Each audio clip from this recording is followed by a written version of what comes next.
Bienvenidos, estimados estudiantes. En nuestra primera unidad abordaremos las enfermedades pulmonares obstructivas. Dentro de ellas vamos a referirnos a las dos patologías que con mayor frecuencia se presentan, como lo es asma y EPOC. Al respecto, quiero mostrar en esta videoclase las diferencias más importantes entre estas dos patologías. El asma es una enfermedad que compromete las vías aéreas. Aquí observamos unas vías aéreas normales y esta es la vía aérea de un paciente asmático en la cual observamos que hay inflamación, hay edema y producción de secreciones.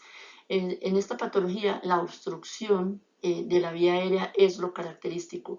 El compromiso se da a nivel de tráquea, bronquios, pequeños bronquios y bronquiolos respiratorios. Se puede generar el compromiso, específicamente en las vías aéreas.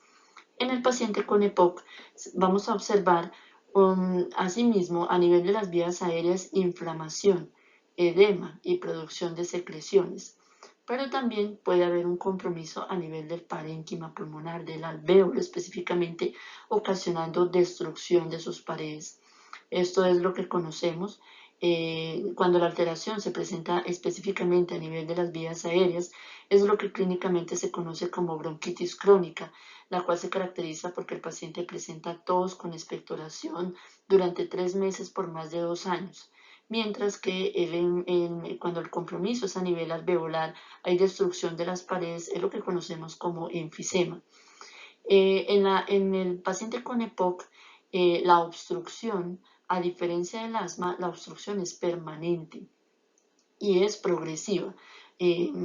Cada vez más con el transcurso de los días, el paciente va presentando un mayor deterioro desde el punto de vista clínico y funcional.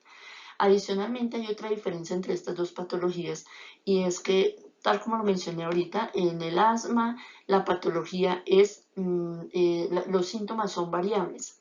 Esta inflamación, este edema, esta producción de secreciones es variable y el paciente puede tener días de estar muy bien y otros días de presentar sintomatología. Por eso la denominación de esa variabilidad, mientras que en el EPOC la sintomatología es progresiva. Adicionalmente, desde el punto de vista funcional, en el paciente con asma, la prueba postbroncodilatador a nivel de la espirometría, la prueba postbroncodilatador nos va a mostrar reversibilidad a nivel del BEF1, del flujo expiratorio, del volumen expiratorio forzado en el primer segundo. Hay una mejoría, se evidencia esa mejoría en un 12% mínimo, o más o menos 200 mililitros, mientras que en el paciente con EPOC no se observa esta mejoría. Puede haber una leve mejoría, pero no alcanza a ese 12% o más de 200 mililitros. Esto es algo que desde el punto de vista funcional nos establece esta diferencia entre estos dos procesos patológicos.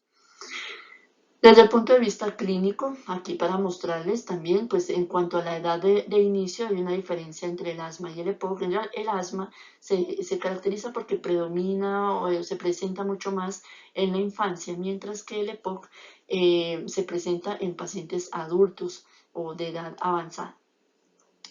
En cuanto a la historia de tabaquismo, en los pacientes con asma puede no existir ese antecedente de tabaquismo como tal, mientras que en el paciente con EPOC generalmente sí se cuenta con esa historia de ser fumador o haber sido fumador.